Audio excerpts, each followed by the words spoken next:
bawah tanah yang diduga terkait dengan Hizbullah di Lebanon Selatan.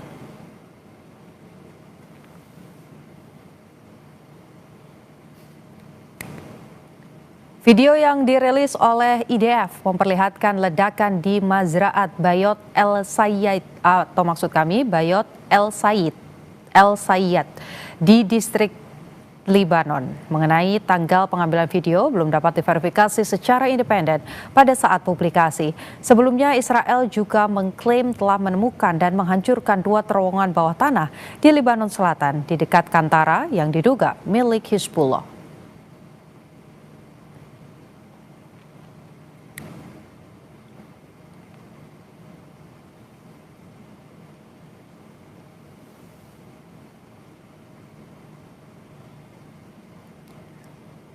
Menteri Pertahanan Israel Katz menegaskan bahwa Israel siap untuk menyelesaikan tugas dan akan terus menyerang sasaran-sasaran Hizbullah di Lebanon Selatan. Katz menambahkan Israel mendapat dukungan dari Amerika Serikat dan Presiden Trump dan memberi sinyal kemungkinan kembalinya serangan udara di Lebanon dan Iran jika kesepakatan tidak tercapai.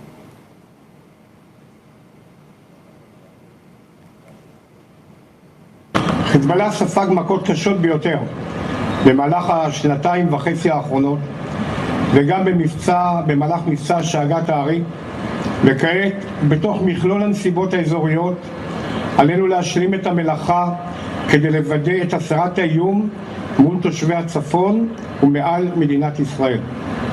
לחיל האוויר יהיה משקל מכריע גם בהשגת היעדים האלה לצד חיילינו הגיבורים שנלחמים כאריות כדי להביא ביטחון לצפון. נפעל ונשמיד את כל תשתיות הטרור באזור הביטחון עד לקו הצהוב, מתחת ומעל לפני הקרקע, ממש כפי שעשינו בעזה, כדי להסיר איומים על תושבי הגליל ולרסק את יכולות החיזבאללה בכל לבנון. Sementara itu, Saudara, pemimpin tertinggi Iran, Ayatullah Mujtaba Khamenei, kembali mengobarkan semangat rakyatnya di tengah paksaan negosiasi oleh Amerika Serikat.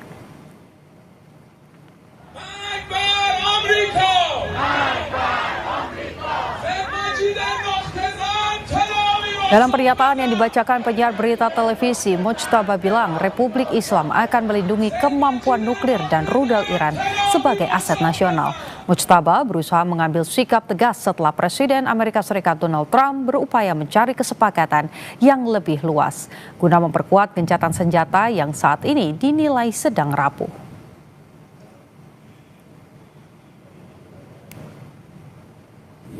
امروز برانگیختگی معجزه‌گون ملت ایران منحصر در 10 میلیون جان فدای مبارزه با صهیونیسم و آمریکای خونریز نمانده و پیشاپیش صفوف به هم پیوسته امت مبعوث شده اسلامی، 90 میلیون هموطن غیور و شریف ایرانی داخل و خارج از کشور تمامی ظرفیت‌های هویتی، معنوی، انسانی، علمی، صنعتی و فناوری‌های پایه‌ای و نوین از نانو و بیو تا هسته‌ای و موشکی را سرمایه ملی خود فرض کرده و همچون مرزهای آبی، خاکی و هوایی پاسدار آن خواهند بود. Mujtaba Khamenei juga memuji babak baru untuk Teluk dan Selat Hormuz. Menurut Mujtaba, kawasan Teluk akan cerah tanpa ada Amerika di dalamnya. Mujtaba menambahkan Amerika sudah menelan kekalahan atas rencananya sendiri.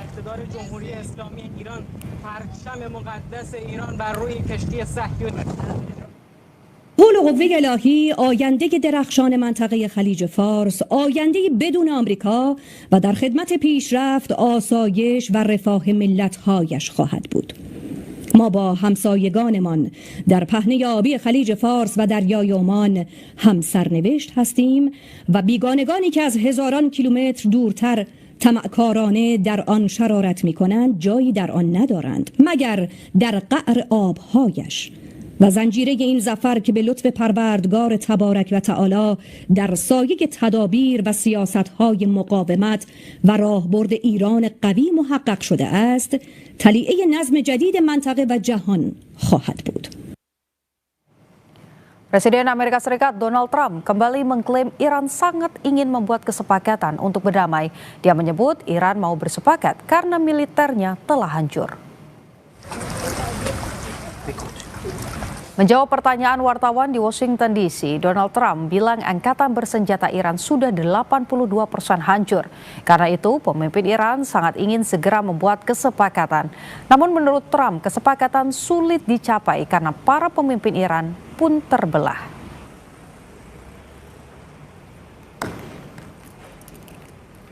Military operation. I don't call it a war. I'd rather have a military operation. We're really, I mean, Iran is dying to make a deal. I can only tell you that. I don't want to get into the, but they cannot be nuclear. Other than that, but the Navy's gone, their Air Force is gone. Every ounce of any form of equipment practically is gone. You know, their drone factories are about 82% down, and their missile factories are almost 90% down. And many of the missiles have been knocked out.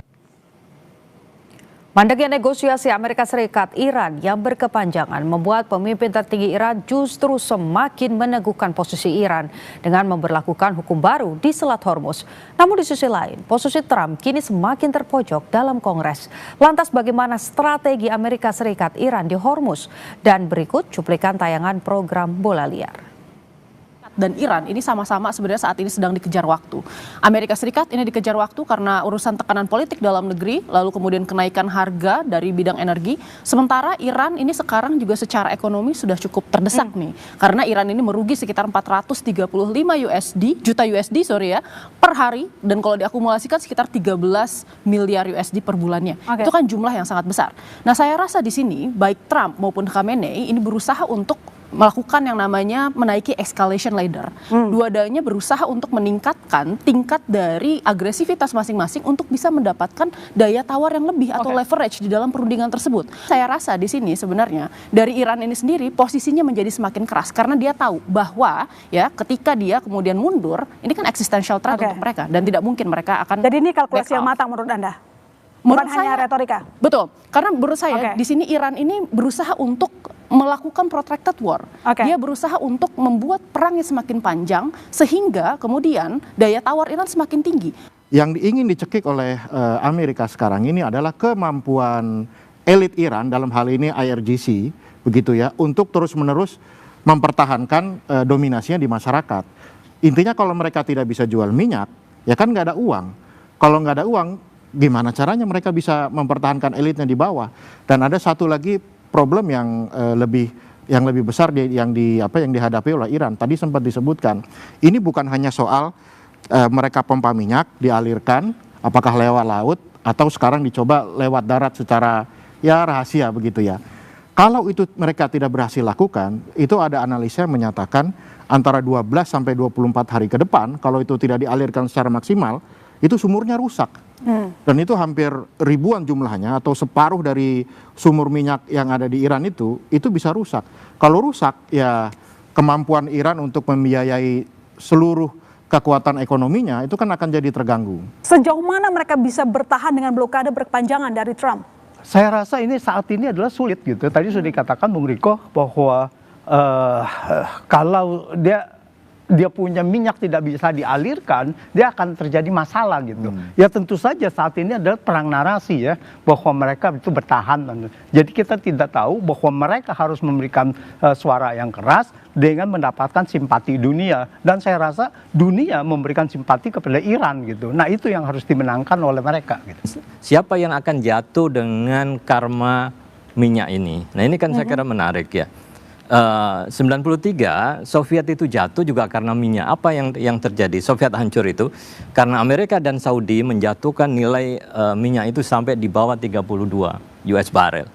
Dengan harga yang sangat murah, kemudian Soviet tidak bisa menjual minyaknya, dia rugi. Maka itu kolaps. Nah sekarang dibalik oleh Iran, harganya dinaikkan sampai 120-an dan dia berasumsi sampai 200. Nah dengan harga yang tinggi ini, siapa yang kena karma energi ini gitu ya?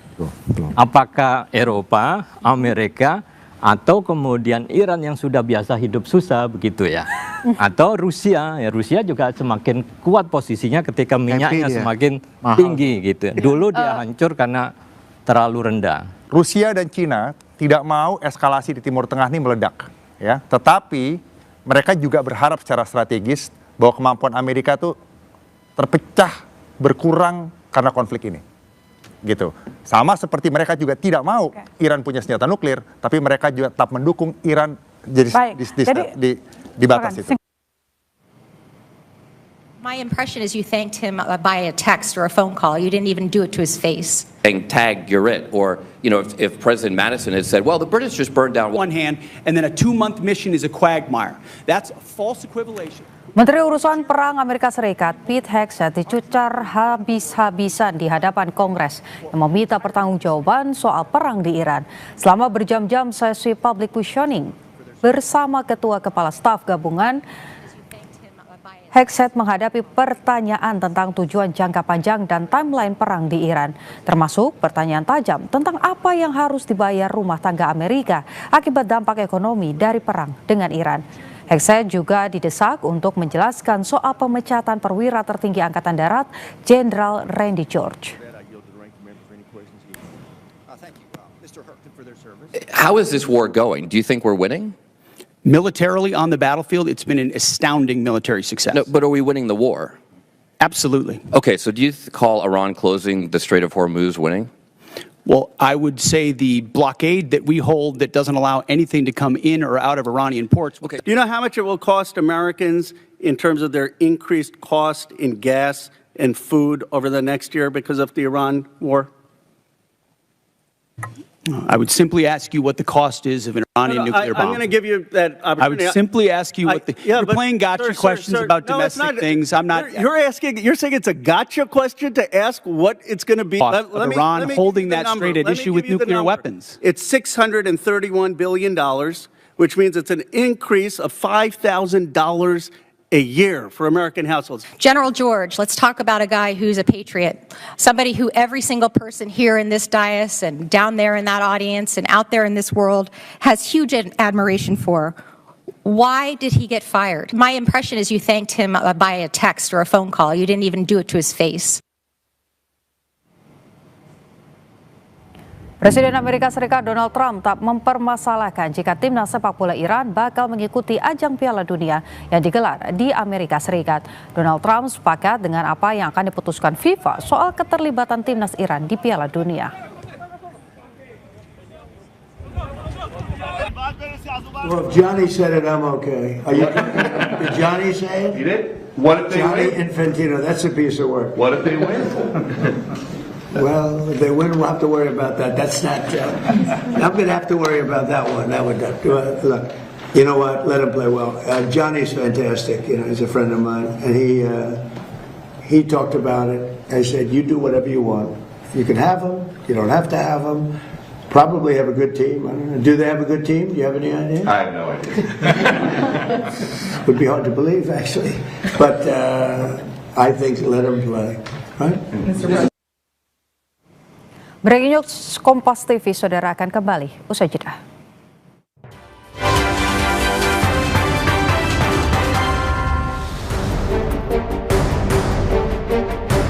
Tomorrow we have a blockade going into effect.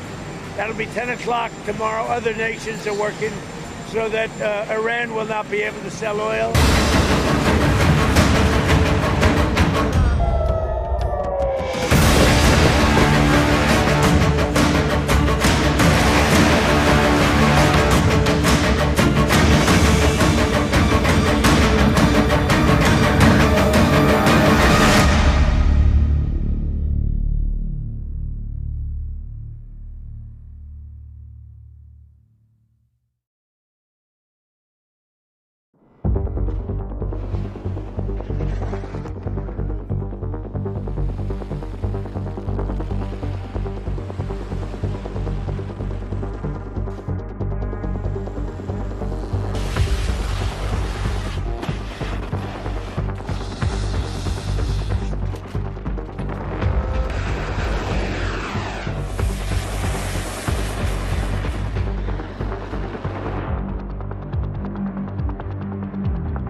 have a blockade going into effect.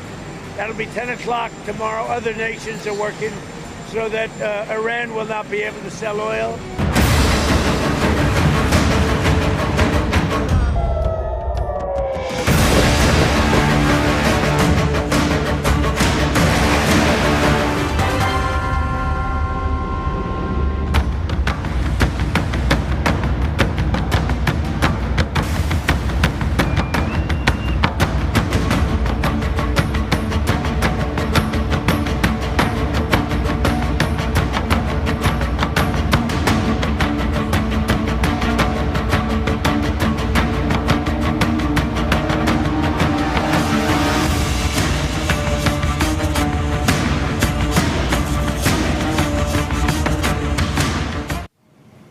Terima kasih saudara, Anda masih menyaksikan Breaking News Kompas TV bersama saya Niputu Trisnada. Pemimpin tertinggi Iran Ayatollah Mujtaba Khamenei kembali mengobarkan semangat rakyatnya di tengah paksaan negosiasi oleh Amerika Serikat. Dalam pernyataan yang dibacakan penyiar berita televisi, Mujtaba bilang Republik Islam akan melindungi kemampuan nuklir dan rudal Iran sebagai aset nasional. Mujtaba berusaha mengambil sikap tegas setelah Presiden Amerika Serikat Donald Trump berupaya mencari kesepakatan yang lebih luas guna memperkuat gencatan senjata yang saat ini dinilai sedang rapuh.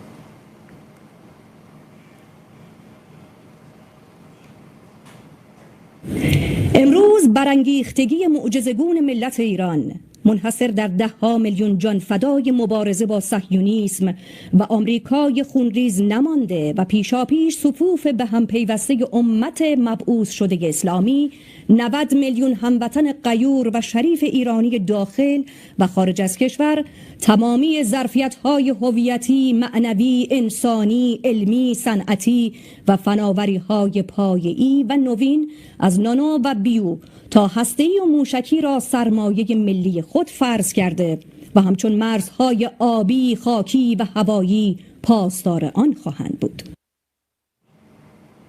Di satu sisi, saudara, Presiden Donald Trump terus mendapat kritikan karena perang yang tak kunjung usai.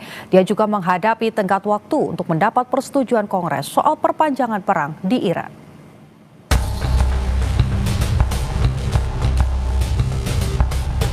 Apakah perang Iran bakal berlanjut atau tidak? Bakal bergantung kepada keputusan Kongres Parlemen Amerika Serikat pada 1 Mei ini. Karena sesuai konstitusi AS, aksi perang harus disetujui Kongres paling lama 60 hari setelah berlangsung. Komite Angkatan Bersenjata Dewan Perwakilan Rakyat Amerika Serikat pun telah menggelar rapat dengan Menteri Pertahanan Pete Hegseth terkait perang yang belum mendapat persetujuan Kongres tersebut.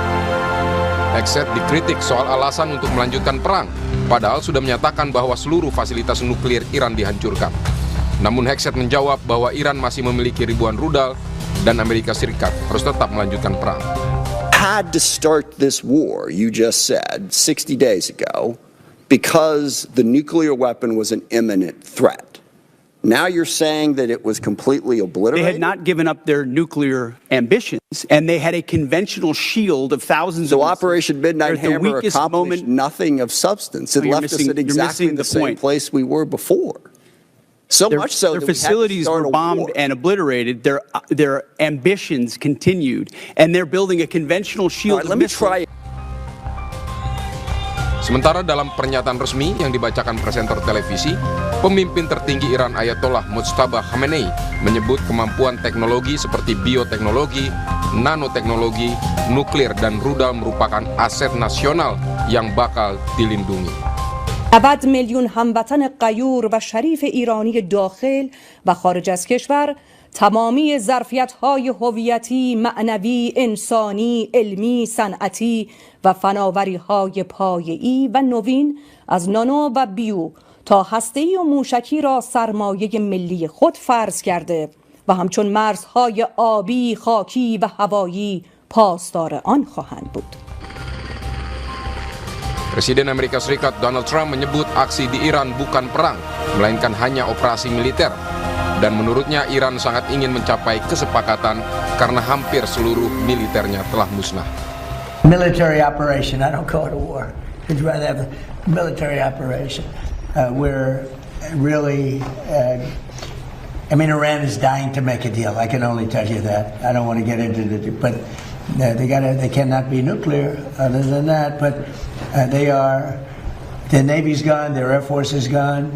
Every ounce of any form of equipment practically is gone. You know, their drone factories are about 82% down, and their missile factories are almost 90% down.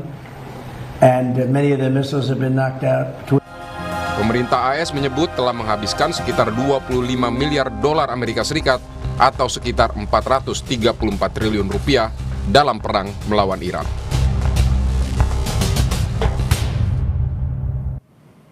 Presiden Amerika Serikat Donald Trump hanya memiliki sedikit waktu untuk meminta persetujuan Kongres soal perang di Iran.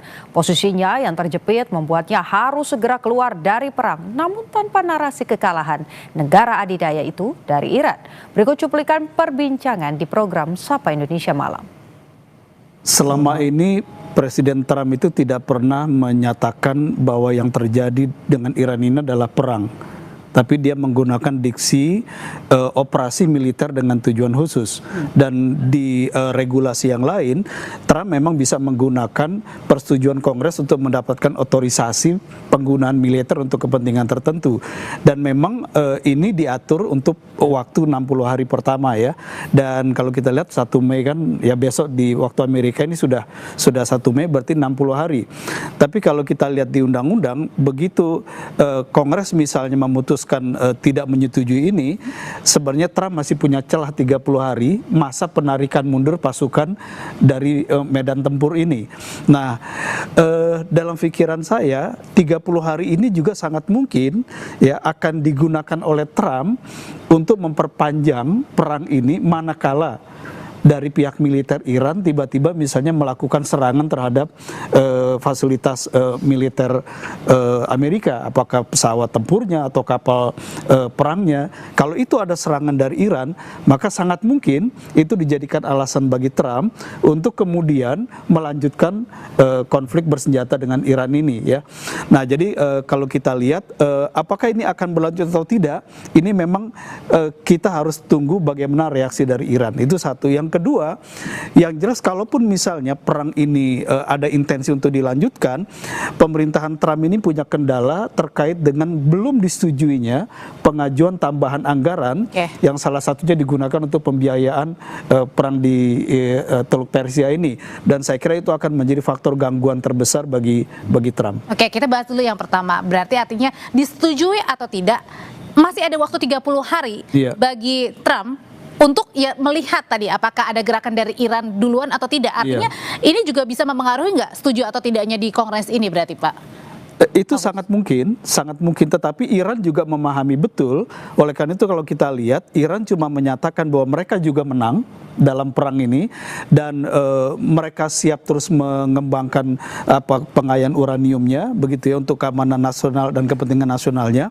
Tetapi mereka juga menahan diri untuk tidak melakukan inisiatif serangan militer karena mereka tahu kalau jadi itu dilakukan inilah yang ditunggu oleh Trump. Oleh karena itu mereka juga sepakat perpanjangan gencatan senjata ini. Itu satu. Nah, yang kedua, kelihatannya kalau kita baca trennya, Trump ini mulai menggunakan cara baru ya untuk memperpanjang perang, bukan dalam arti konfrontasi militer bersenjata, tetapi dengan cara mencekik Iran dengan terus memperpanjang pemblokadean Selat Hormuz. Semua kapal-kapal Iran atau kapal-kapal yang keluar masuk dari pelabuhan Iran ini yang kemudian akan dicegat oleh militer Amerika, dan sebaliknya Iran juga akan melakukan hal yang sama. Artinya kalau dulu kita melihat adanya serangan drone, rudal, ini tidak digunakan oleh Trump lagi ya? Di babak baru ini kelihatannya perang itu berlanjut dengan cara masing-masing pihak akan memblokir jalur masuk dan keluar Selat Hormuz. Dan ini tujuan bagi Amerika adalah dia ingin mencekik sumber keuangan Iran dan juga akan mencekik sumber suplai energi bagi negara lain yang dianggap Amerika membantu Iran, dalam hal ini adalah Cina. Nah, jadi saya kira inilah perang lanjutan yang sebenarnya terjadi, jadi bukan dalam bentuk perang konfrontasi secara militer, tapi dalam bentuk pemblokiran satu dengan yang lain di jalur Selat Hormuz ini. Oke, kalau gitu Pak Reza, kalau Anda memandang apakah Kongres ini akan menyetujui perang lanjut atau tidak. Kalaupun tidak, tadi Pak Mahfudz bilang masih ada tenggat waktu 30 hari bagi Trump untuk wait and see apakah Iran akan melakukan serangan duluan atau tidak. Apakah ini artinya bahwa segala bentuk negosiasi yang sempat akan berlanjut di putaran kedua ini tidak perlu ada lagi, tinggal Kongres aja yang menentukan? Terima kasih. Saya mencoba menghitung-hitung ya bagaimana posisi Republik dan Demokrat saat ini di Kongres ya. Berdasarkan komposisi April minggu-minggu terakhir itu Republikan itu sangat kuat, masih 53 kursi, Republikan 53 kursi dan Demokrat itu 45 kursi dan Demokrat tetap kalah walaupun ada dukungan dari independen. Tampaknya sekarang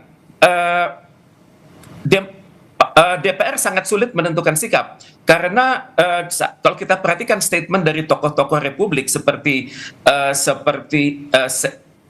leadernya John Thune dan House Speaker-nya Mike Johnson, mereka tampaknya enggan melakukan pemungutan suara, tapi mereka tampaknya akan mendiamkan keadaan saat ini sehingga nanti keadaan ini memudahkan Donald Trump untuk mengajukan 30 hari ke depan, yakni istilahnya tuh extension for unavoidable military necessity for troop safety. Jadi ini yang akan terjadi. Tadi penjelasan dari Pak Mahfud Siddiq itu sangat jelas. Jadi dalam hal ini pasti Republikan sangat tetap di atas angin, tapi dalam kondisi seperti itu tidak diizinkan Kongres DPR tidak menyatakan dengan jelas apakah akan menghentikan perang atau mengizinkan lanjutkan perang, tapi Donald Trump akan mengambil alih dengan meminta persetujuan 30 hari tersebut. Jadi ini yang tampaknya akan terjadi dan selama 30 hari ke depan itu akan ada dua skenario saya pikir. Skenario pertama, Amerika Serikat melunak dan bernegosiasi dengan Iran karena Amerika Serikat sadar akan dampak global dari krisis ini. Kemudian juga dana dari DPR juga belum tentu turun yang 200 miliar dolar tersebut. Dan juga Amerika Serikat melihat bahwa kekuatan Iran itu masih luar biasa dan didukung secara diplomasi oleh Rusia dan Cina. Dan skenario kedua, Amerika Serikat akan keras bertahap, yakni seperti yang Pak Mahfud Siddiq katakan tadi, melakukan blokade di Selat Hormuz, kemudian tetap melakukan destabilisasi atas Iran, dan untuk itu pada saat dia berpikir keras ini, dia ingin sekali menang cepat dan indah. Dan ini yang sedang ditimang-timang oleh Donald Trump, bagaimana caranya dia bisa keluar dalam waktu 30 hari ke depan.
We have a blockade going into effect.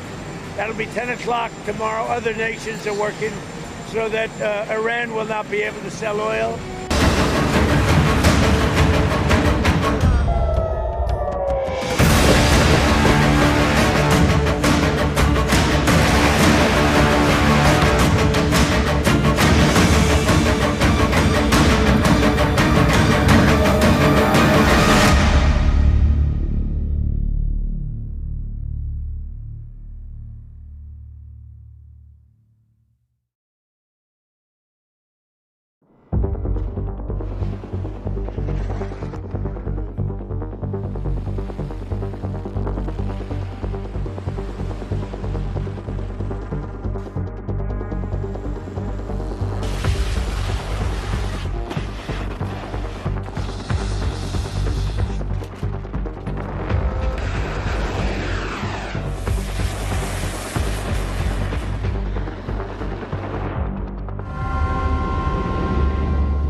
Anda masih menyaksikan Breaking News Kompas TV, Saudara, terkait eskalasi konflik di Timur Tengah. Bersama saya, ini Putu Trisnanda. Departemen Kehakiman Amerika Serikat merilis video yang menunjukkan aksi tersangka penembakan Presiden Amerika Serikat Donald Trump sebelum ditangkap.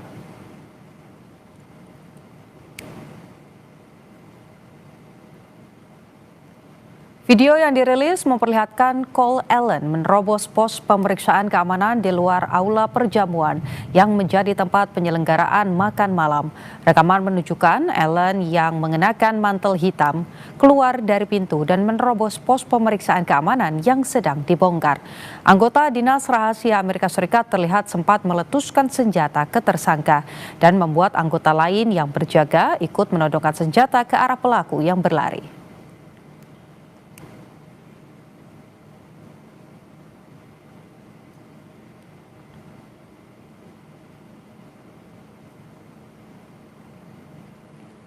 Video yang dirilis juga merekam peristiwa sehari sebelum penembakan terjadi. Tersangka Allen pada 24 April lalu terlihat memeriksa hotel, berjalan ke pusat kebugaran tempat ia berbicara dengan seorang anggota staf dan berjalan ke pusat kebugaran hotel. Tersangka pelaku sendiri diketahui sebagai guru berusia 31 tahun dari California dan selama ini dikenal tidak memiliki catatan kriminal.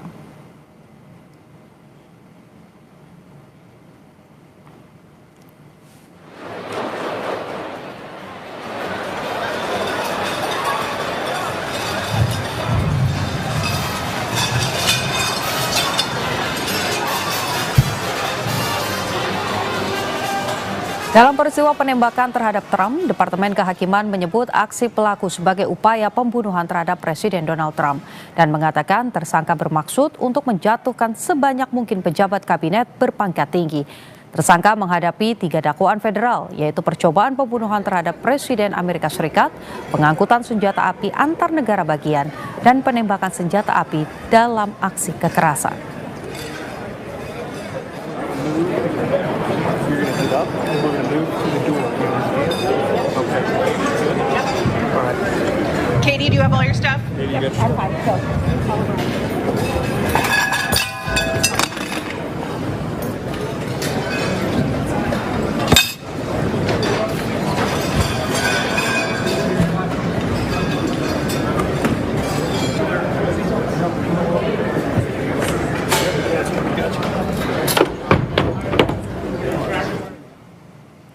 Membahas lebih dalam mengenai insiden penembakan yang menargetkan Presiden Donald Trump dan perkembangan terkini konflik di Timur Tengah, kita berbincang dengan pengamat militer dan intelijen Susaning Tias Nevo Kertopati. Selamat siang, Ibu Nuning. Bagaimana tanggapan Anda terkait insiden serangan yang ditargetkan menyerang Trump beberapa waktu lalu? Selamat siang. Jika kita melihat penembakan yang terjadi di Hotel Hilton Washington DC ini, tentu kita juga harus melihat berbagai hal, termasuk perkembangan di dunia maya.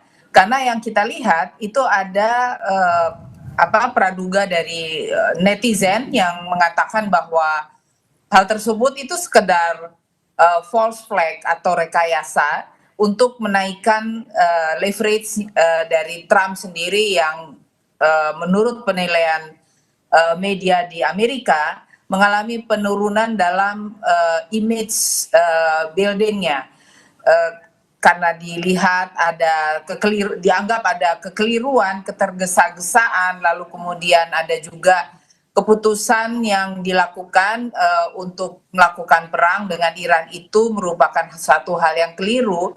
Nah, ini ada anggapan bahwa ini adalah rekayasa. Tetapi kalau kita lihat setelah CCTV itu dibuka, maka kita akan melihat bahwa yang hadir di sana betul-betul scared ya, takut begitu, mencekam. Lalu kemudian kita juga harus melihat ini sejauh mana dari pihak intelijen Amerika dalam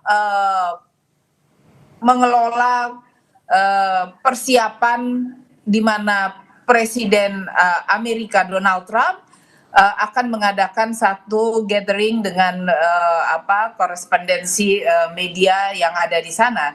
Nah, ini tentu hal ini juga harus menjadi pembahasan lebih lanjut sejauh mana dari pihak intelijen di Amerika itu melihat bahwa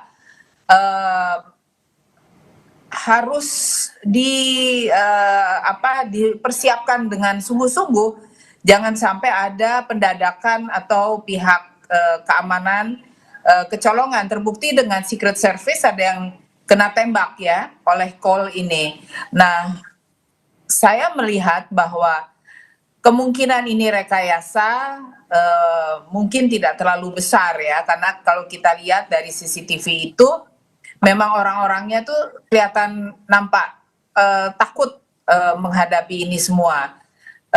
Bahkan dari pihak jaksa negara distrik Columbia yaitu Peiro mengatakan bahwa pelaku yaitu Cole ini harus dihukum seberat-beratnya karena sudah akan mencederai presiden. Jadi kalau kita lihat gini, kalau dikatakan ini adalah rekayasa, yaitu beberapa sumber mengatakan bahwa ini supaya menaikkan leverage Trump dan meyakinkan pihak pihak parlemen untuk boleh membangun kembali ballroom di White House gitu.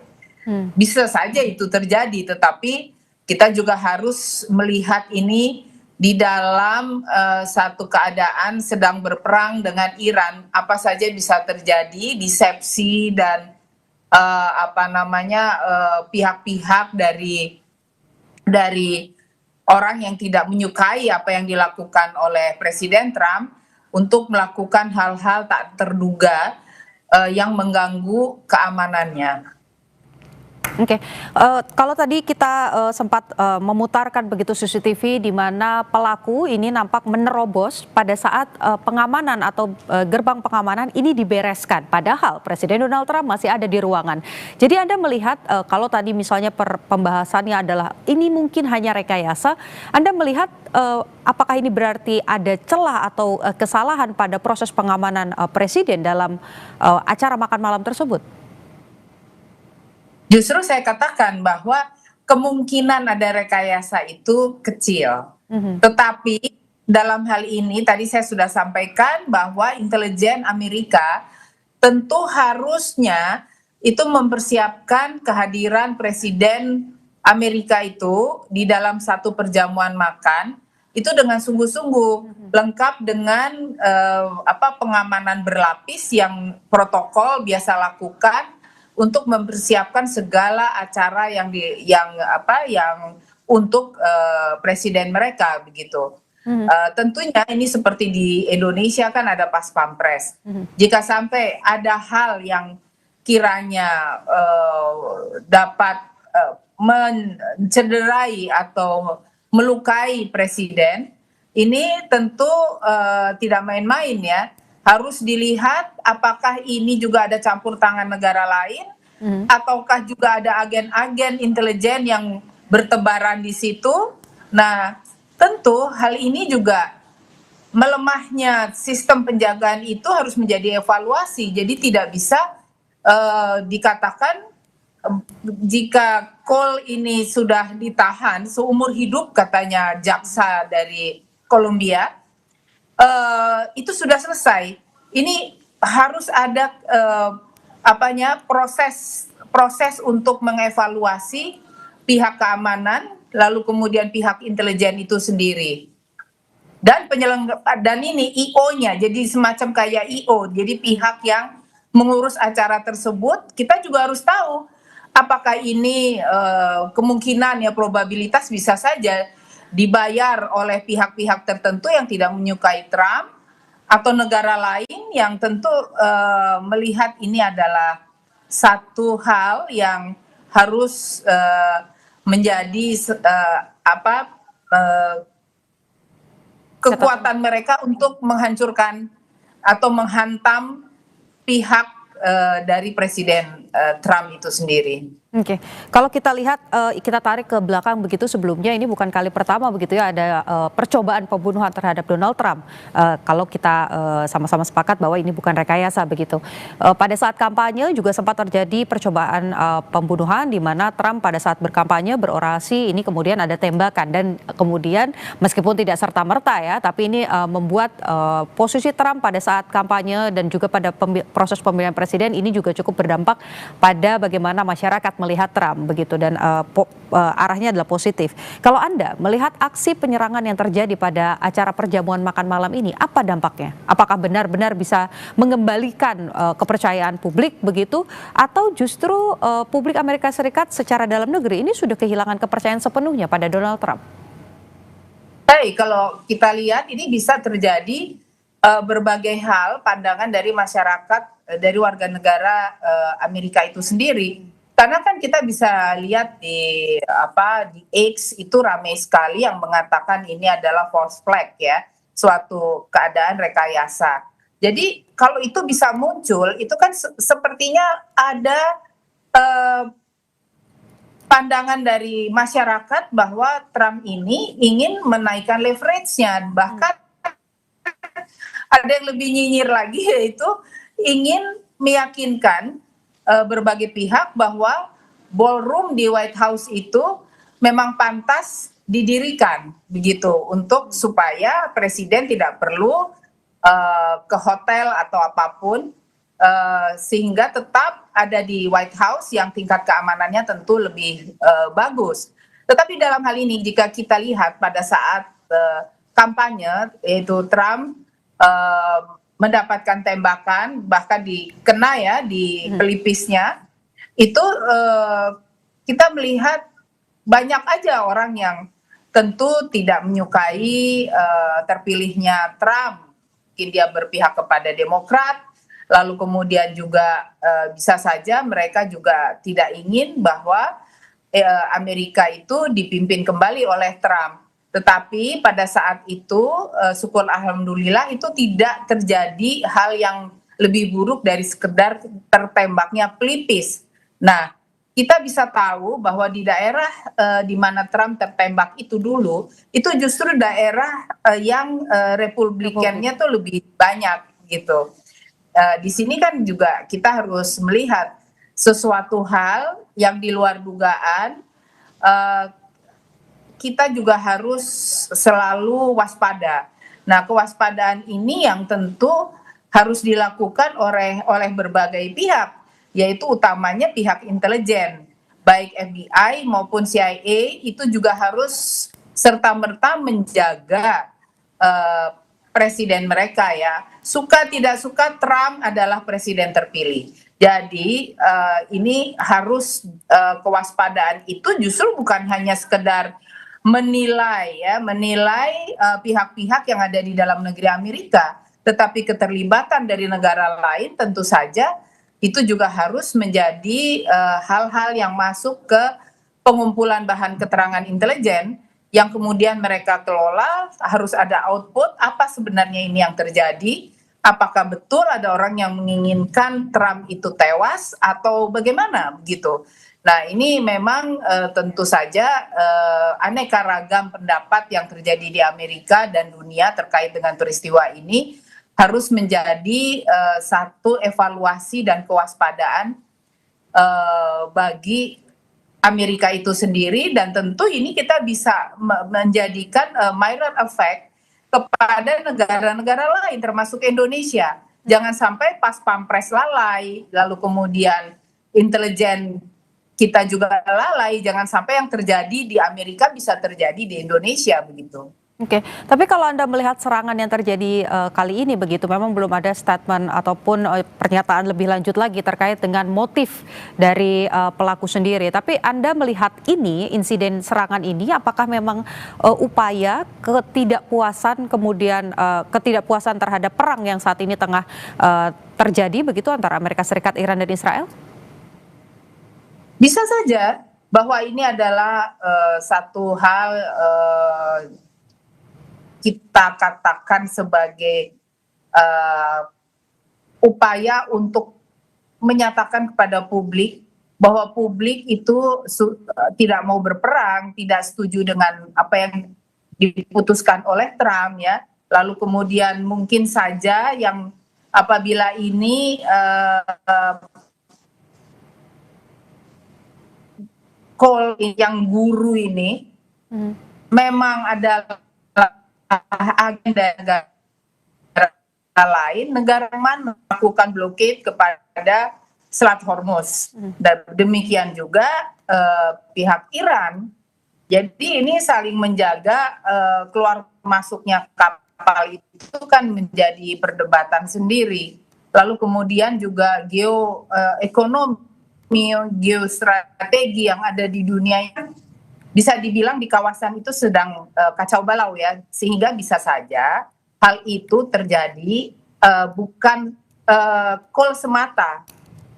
Kita jangan melihat begitu sederhananya bahwa call ini yang seorang guru memang karena tidak suka kepada Trump lalu kemudian melakukan penembakan membabi buta sehingga mengenai Secret Service yang ada di sana. Tetapi kita juga harus dalami. Nah, ini jangan sekedar ditahan tapi harus didalami, harus diinterogasi. Anda itu sebenarnya Anda melakukan segala sesuatu itu karena lone wolf sendirian atau Anda itu dibayar oleh pihak-pihak tertentu termasuk yang bisa kita katakan itu state ya, negara yang tentu sedang bermasalah dengan Amerika. Tapi dengan adanya serangan ini apakah kemudian membuat Donald Trump mau menghentikan bantuan ataupun juga menghentikan agresi yang ada di Selat Hormuz ataupun pada Iran ataupun juga di Lebanon? Menurut Anda seperti apa? Kecil kemungkinan Trump akan menghentikan hal itu. Karena Trump sendiri memiliki hitungan-hitungan geoekonomi maupun geostrategi ya dalam melaksanakan peran-perannya secara geopolitik di kawasan. Jadi menurut pandangan saya, kita juga harus melihat apa yang Trump katakan bahwa akan mengadakan acara gathering itu kembali setelah 30 hari evaluasi yang ada. Jadi hal ini memang sangat menarik untuk diatensi karena dari penembakan ini jika memang pihak call itu bukan serta-merta lone wolf, nah itu bisa dikembangkan dalam analisa intelijen gitu. Jadi sebetulnya pertanyaannya adalah apa kemudian pertimbangan Anda tadi bilang kemungkinannya kecil begitu, bahkan sampai ada insiden yang dalam tanda kutip bisa mengancam nyawa Donald Trump. Jadi apa pertimbangan Trump terus melanjutkan perang di Iran? Ya sebelum kepentingannya itu terlaksana seperti kan memang tadinya kan awalnya itu kan bahwa pihak Amerika mendapatkan masukan dari Israel di mana Iran itu memproduksi nuklir. Nah, pada akhirnya dalam perkembangan perang, akhirnya kan sampai kepada blockade di Selat Hormuz. Karena di sini dilihat kehidupan Iran itu bisa didapat secara ekonomi dari Selat Hormuz. Nah, jadi memang dalam hal ini kalau sampai tidak terjadi hal yang membuat Amerika itu merasa sudah cukup perang, maka perang akan berlanjut. Apalagi di sini kan tentu ada pembicaraan panggung depan, panggung tengah, panggung belakang dengan antara pihak mereka begitu. Kita kan hanya melihat yang di depan saja, tetapi yang di tengah dan di belakang tentu mereka tidak akan sampaikan ke publik. Bahkan juga banyak pihak yang mengatakan bahwa Amerika sudah kehabisan misil, alutsista dan lain sebagainya. Demikian juga Iran tentu. Tetapi negara manapun tidak akan begitu saja terbuka memiliki jumlah dari misil itu sendiri. Nah, kalau masih ada genderang perang, maka itu saya yakin mereka juga masih cukup misil yang mereka miliki. Itu bukan hanya drone tetapi yang lain-lain juga. Ini kan kita juga harus lihat war weaponnya ini apa saja kedua belah pihak yang mereka miliki. Jadi kalau ditanya bahwa mengapa Trump ingin terus berperang, tentu akan kembali kepada awal dari perang, yaitu tidak adanya nuklir yang ada di Iran. Sementara Iran mengatakan bahwa nuklir mereka itu adalah untuk pendidikan dan lain sebagainya begitu. Jadi harus ketemu ini. Oke, Mbak Nuning, dari catatan saya kemarin pada saat dipanggil begitu ya di Kongres, ada pernyataan dari Amerika Serikat, dari Menteri Pertahanan, bahwa biaya yang dikeluarkan oleh Amerika Serikat ini mencapai 433 triliun rupiah begitu, atau sekitar 25 miliar USD. Meskipun kalau menurut versinya Iran, angkanya lebih besar, mencapai 1.733 triliun rupiah begitu. Anda melihat dengan angka yang sebesar ini dan juga desakan dari publik Amerika Serikat sendiri, dan bagaimana kemudian melihat Kongres mencecar, meskipun sebagian besar ini merupakan dari Partai Demokrat begitu, yang merupakan oposisi dari Trump. Bagaimana kemudian Trump menjaga tekanan politik dalam negerinya di tengah-tengah konflik antara Amerika Serikat, Iran, dan juga Israel? Ya, kalau saya melihat begini, banyak pihak yang mengatakan bahwa Trump itu frustasi, stres, dan ada gangguan psikologis karena kalah perang lah, dikatakan demikian. Saya kok tidak sependapat ya, karena Trump ini adalah seorang trader ya, seorang bisnismen yang tentu juga memiliki berbagai macam cara untuk mengatasi hal-hal yang sifatnya terkait dengan segala agresi, baik itu ekonomi, strategi ya. Jadi kalau menurut pandangan saya, pihak Trump sendiri sudah mempersiapkan segala hal untuk menghadapi keadaan domestik mereka. Kan memang dari Partai Demokrat tentunya tidak suka ya keadaan hal ini ya. Bahkan juga dari pimpinan Partai Demokrat sendiri sudah terang-terangan menyatakan tidak setuju dengan adanya perang ini. Tetapi dalam hal ini justru yang kita lihat bahwa pihak lain mengatakan Trump ini kalau menyampaikan satu statement, sehari bicara begini, sehari bicara begitu yang berbeda dan lain sebagainya, itu memang upayanya untuk melakukan confusing kepada pihak lawan. Ini kan ada cara-cara bagaimana komunikasi dilakukan, karena ini adalah perang komunikasi, Mbak. Perang komunikasi, perang cyber, perang kognitif. Jadi kalau kognisi kita ini diganggu, kan kita juga jadi dalam hal membuat keputusan melawan Amerika juga akan sedikit terganggu begitu. Jadi memang mereka punya cara sendiri bagaimana untuk menghadapi pihak domestik dalam negeri Amerika, termasuk parlemennya. Pertanyaan selanjutnya, ini kalau kita bicara soal undang-undang yang mengatur operasi militer atau perang di Amerika Serikat. Ini kan diatur dalam Undang-Undang 1973, di mana tanpa persetujuan Kongres hanya punya waktu 60 hari. Tapi kalau menurut Donald Trump, yang tadi juga sudah disampaikan bahwa pernyataannya kadang membuat kita ini agak bingung juga begitu ya. Gencatan senjata tuh harusnya nggak dihitung. Jadi 60 harinya tuh belum habis. Anda melihatnya seperti apa? Apakah 60 hari sesuai dengan Undang-Undang 1973 itu memang sudah habis, atau Trump memang masih punya sisa waktu 60 hari tersebut, Ibu? Jadi kalau saya lihat begini ya, undang-undang regulasi itu di dalam parlemen itu sudah ditentukan demikian. Tetapi dalam keadaan force majeure, itu presiden itu bisa melakukan hal sesuai dengan tuntutan keadaan yang ada. Itu yang diyakini oleh Trump ya. Tentu kalau menurut pandangan saya, ini parlemen sendiri jangan diabaikan begitu, karena hal-hal demikian juga akan merugikan kondisi dinamika geoekonomi maupun geostrategi yang ada di dalam negara.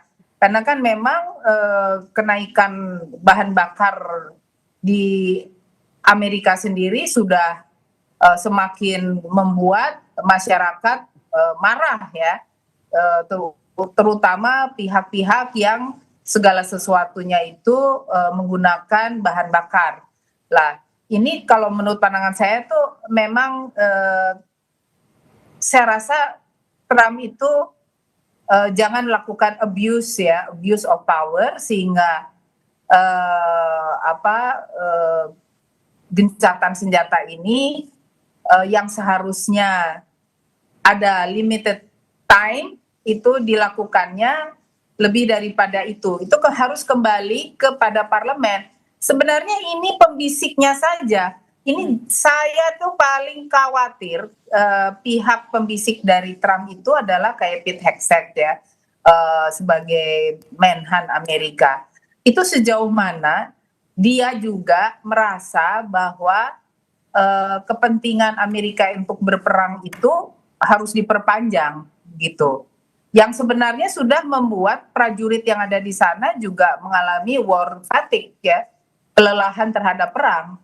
Hal itu kan tentu dirahasiakan, tapi banyak pihak sudah melihat bahwa ada war fatigue dari prajurit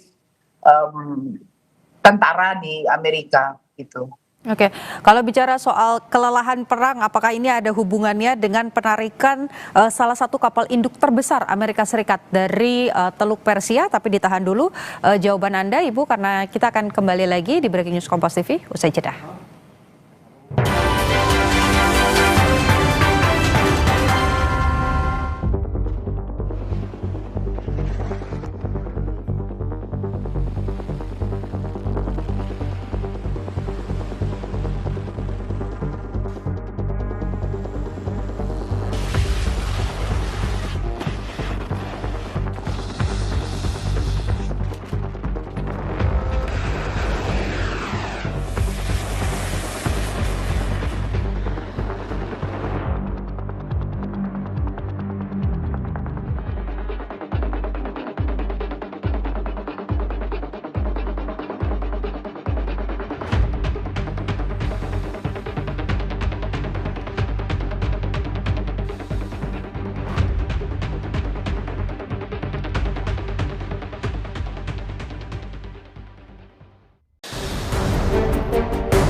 We have a blockade going into effect. That'll be 10 o'clock tomorrow. Other nations are working so that Iran will not be able to sell oil.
Terima kasih saudara, Anda masih menyaksikan Breaking News Kompas TV.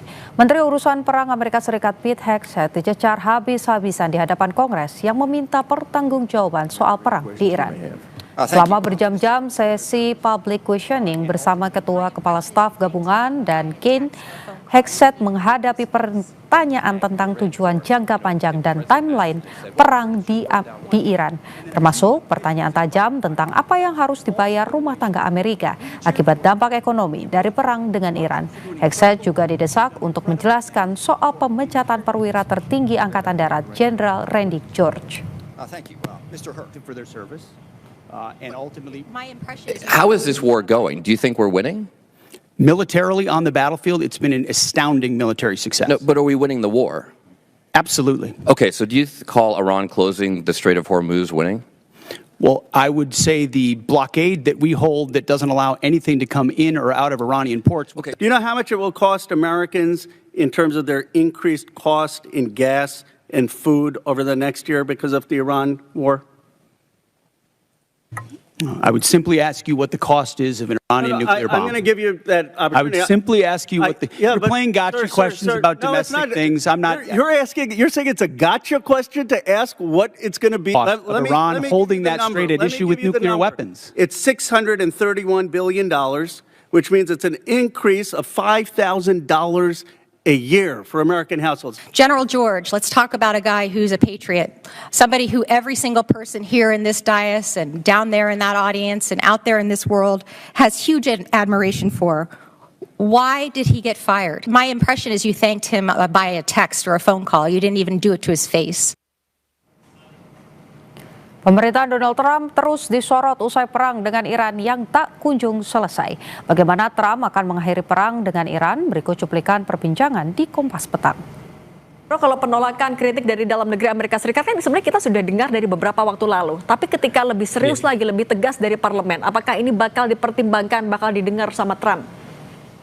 Iya, bahkan kalau kita lihat Cindy ya, desakan untuk menghentikan perang ataupun mengevaluasi perang itu tidak hanya datang dari Demokrat. Kita lihat bahkan sayup-sayup ada kritikan juga dari internal Partai Republik, walaupun itu bukan dominan. Tapi menurut saya ini perlu kita highlight secara serius ya. Misalkan beberapa anggota senator yang mengatakan bahwa seharusnya Amerika Serikat tidak lagi memperpanjang perang tanpa persetujuan Kongres. Itu dikatakan oleh senator Partai Republik ya, John Curtis ya, ketika perdebatan mengenai apakah perang ini dilanjutkan atau tidak itu mengemuka. Kemudian juga lagi ada Brad Mess yaitu anggota DPR Amerika Serikat yang mengatakan bahwa dia menghitung kalkulasi ekonomi yang akan ditanggung oleh Amerika Serikat ketika perang ini terus berlanjut seperti itu. Jadi menurut saya ada perdebatan yang sangat serius sekarang terjadi di internal Amerika Serikat terkait tentang kelanjutan perang. Tetapi Cindy kita harus melihat ya presiden-presiden dari pemerintahan Amerika Serikat sebelumnya seringkali mereka tetap melaksanakan perang, mereka tetap melakukan invasi walaupun tenggat 60 hari di Kongres itu sudah lewat gitu. Misalkan Bill Clinton ya, dia melakukan serangan kepada Serbia walaupun 60 hari tadi jatah Kongres itu kemudian itu juga ditabrak oleh dia. Dan dia berkelit bahwa dia tidak melakukan perang secara penuh di Serbia dalam isu Kosovo tetapi hanya melakukan serangan secara terbatas. Begitu juga nanti deklarasi perang yang dilakukan oleh George Bush ya terhadap Irak ya, itu kan berlangsung 8 tahun dan tidak ada deklarasi perang yang diperbaharui oleh George Bush dan dia tetap melakukan invasi. Obama dalam serangan kepada Libya pun juga sama. Artinya kemungkinan walaupun nanti misalkan ya ada perdebatan yang sangat serius ya di internal Kongres untuk menghentikan perang, saya kira Donald Trump still masih akan terus berlangsung, masih akan terus dia langsungkan peperangan karena Cindy kita mengetahui bahkan sekarang CENTCOM itu sudah kemudian berencana mengirim rudal hipersonik ke wilayah Timur Tengah seperti itu untuk antisipasi perang terhadap Iran. Amerika Serikat hanya punya 8 rudal hipersonik, tetapi ini sudah dikerahkan oleh mereka dan kita mengetahui Amerika Serikat juga sudah meminta tambahan anggaran militer sampai 1,5 triliun US dollar, which is itu naik 40%. Saya kira ada opsi memang yang sekarang sedang dipaksakan oleh Donald Trump untuk kembali melakukan serangan kepada wilayah Iran ya, baik dengan restu Kongres ataupun tidak dengan restu Kongres. Walaupun mungkin saja nanti karena masih Republik itu tetap diberikan approval itu dari Kongres. Oke, kalau misalnya ternyata Trump juga tidak begitu mendengarkan kecaman dari parlemen, Prof. Hikmahanto, menurut Anda apa yang bakal digunakan oleh Trump untuk melawan tekanan politik dalam negeri itu? Pertama ya, kita harus paham bahwa di Kongres ini kan ada dua partai yang berkuasa ya, Partai Republik dan Partai Demokrat. Kalau tadi yang ditayangkan itu dan sangat kritis gitu ya, membuat pertanyaan-pertanyaan itu, saya lihat itu semua dari Partai Demokrat. Artinya memang sebagai partai oposisi mereka akan sangat kritis terhadap kebijakan yang dilakukan oleh pemerintahan Trump. Ini belum tentu merupakan pandangan dari Partai Republik. Nanti pada waktu katakanlah kalau memang ada voting, apakah diberikan approval atau tidak, nanti kita harus lihat ya bagaimana dari Partai Republik dengan Partai Demokrat ini. Memang ada satu dua yang membelot, tetapi biasanya nggak akan signifikan. Nah, itu yang pertama yang kita perlu pahami. Tapi kedua, memang apa yang disampaikan oleh teman-teman di Partai Demokrat itu, mereka mengatakan bahwa ini kan biaya membumbung dan lain sebagainya itu sebenarnya suara dari rakyat di Amerika Serikat. Dan mereka merasa tersalurkan. Dan kalau mereka ini merasa tersalurkan, nanti bulan November ada midterm election. Nah, midterm election ini yang akan menentukan apakah Kongres di Amerika Serikat itu akan tetap dikuasai oleh Partai Republik atau nantinya akan berubah, dikuasai oleh Partai Demokrat.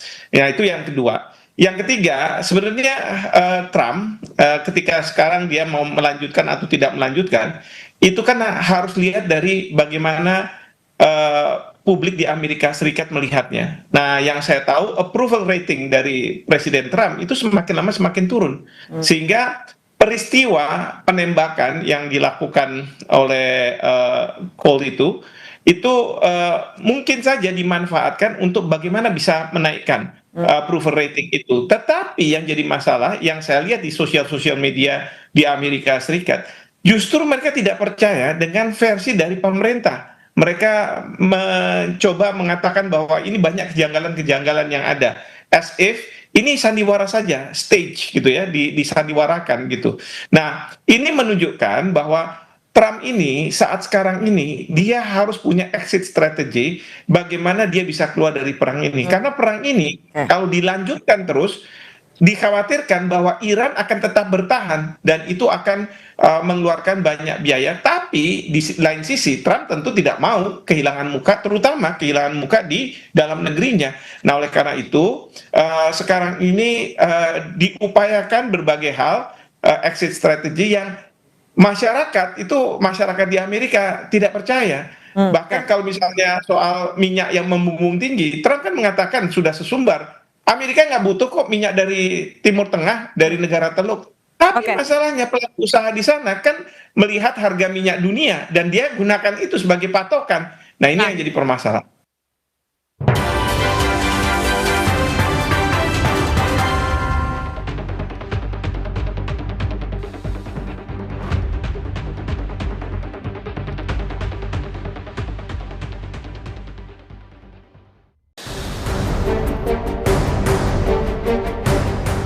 We have a blockade going into effect. That'll be 10 o'clock tomorrow. Other nations are working so that Iran will not be able to sell oil.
Saudara, Anda masih menyaksikan Breaking News Kompas TV bersama saya Andi Putu Trisnanda.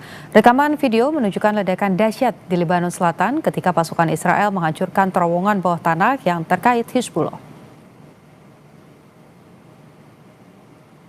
Gambar yang dirilis militer Israel ini memperlihatkan ledakan di Mazrat Bayot El Sayed di distrik Tire, diikuti asap tebal yang membumbung dari tanah. Tanggal pasti pengambilan gambar tidak dapat diverifikasi secara independen saat dipublikasikan.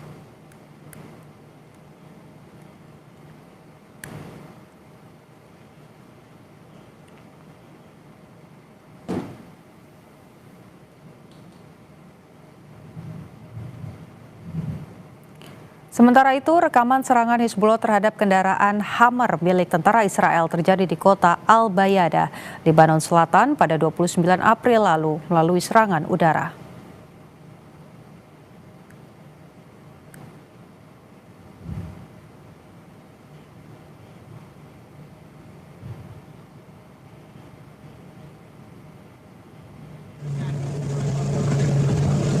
Mujtaba Kamani juga memuji babak baru untuk Teluk dan Selat Hormuz. Menurut Mujtaba, kawasan Teluk akan cerah tanpa ada Amerika di dalamnya. Mujtaba menambahkan Amerika sudah menelan kekalahan atas rencananya sendiri.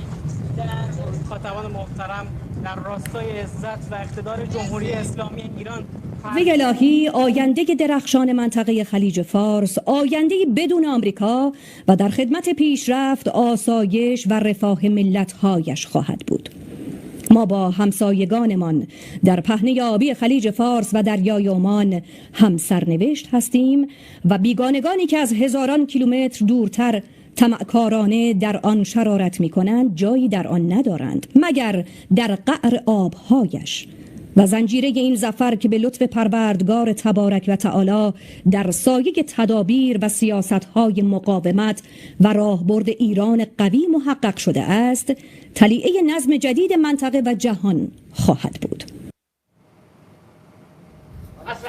Asap tebal membumbung di atas kota Haboch, Lebanon Selatan pada hari Jumat menyusul serangan udara Israel yang menargetkan infrastruktur yang diduga milik Hizbullah.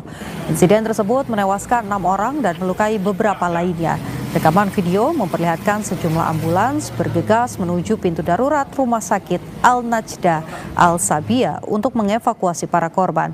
Kantor Berita Nasional Lebanon melaporkan bahwa pesawat tempur Israel meluncurkan serangkaian serangan udara hebat di kota Haboch hari ini. Serangan tersebut terjadi kurang dari 1 jam setelah militer Israel mengeluarkan peringatan evakuasi bagi penduduk setempat. Laporan awal mengonfirmasi adanya sejumlah korban jiwa dan luka-luka di lokasi kejadian.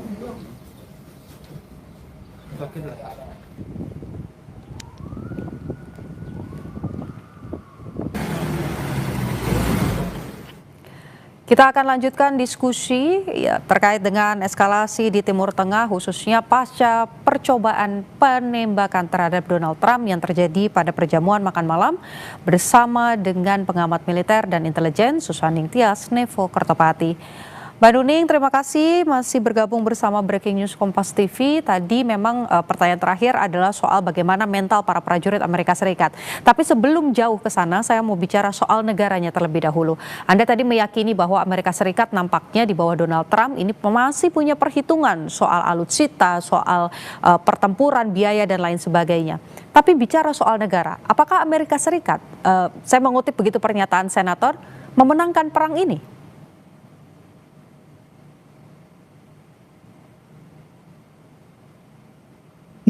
Bisa diulang? Ya tadi saya bertanya mengutip pernyataan dari senator begitu Mbak Nuning, apakah Amerika Serikat saat ini berada di posisi yang memenangkan perang atau justru tertinggal? Masing-masing pihak itu mengklaim bahwa mereka adalah pemenang. Demikian juga pihak proksi mereka dan sekutu mereka itu juga melakukan satu perang kognitif, perang informasi bahwa mereka itu adalah pemenang.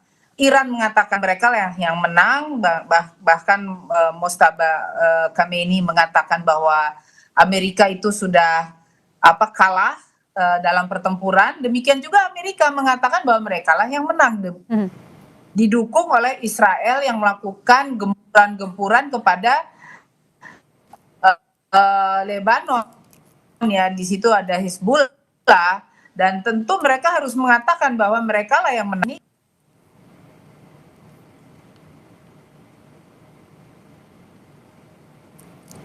Mbak Nuning, nampaknya terjadi gangguan pada sambungan telepon. Tadi terakhir begitu yang kami tangkap adalah kedua belah pihak ini sama-sama mengklaim bahwa memenangkan perang. Pertanyaannya adalah kalau tadi dari pandangan Anda begitu, Amerika Serikat punya ketahanan yang cukup berarti jika perang ini berlanjut? Saya melihat bahwa begitu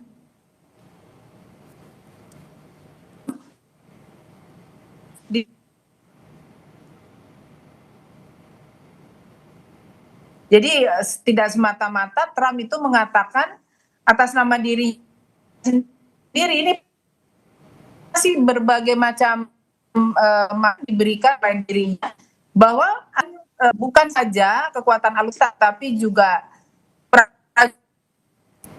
prajuritnya juga masih bersemangat untuk melakukan perang ini gitu. Jadi saya rasa memang itu klaim dilakukan oleh kedua belah pihak.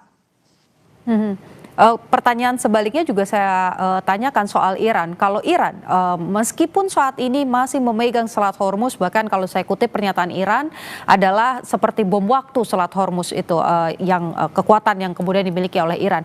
Anda melihat Iran juga masih bisa bertahan jika perang ini diperpanjang?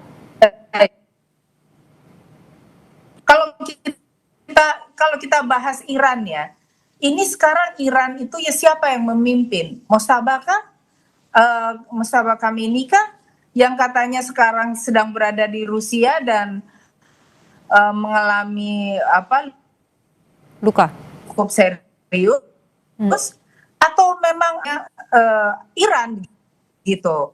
Jadi dalam hal ini domestik Iran sendiri kan tentu kita tahu bahwa mereka itu terpecah. Ada yang pro pemerintahan yang ada, rezim. Pertanyaannya justru banyak pihak mengatakan siapa sebenarnya yang memimpin Iran?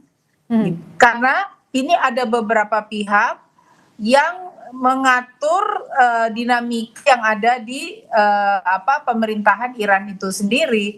Jadi jika ingin memutuskan menggempur atau membalas, itu mereka tidak dari satu orang begitu. Jadi ada beberapa pihak, ada Menteri Pertahanan, ada pihak-pihak yang terkait di dalam satu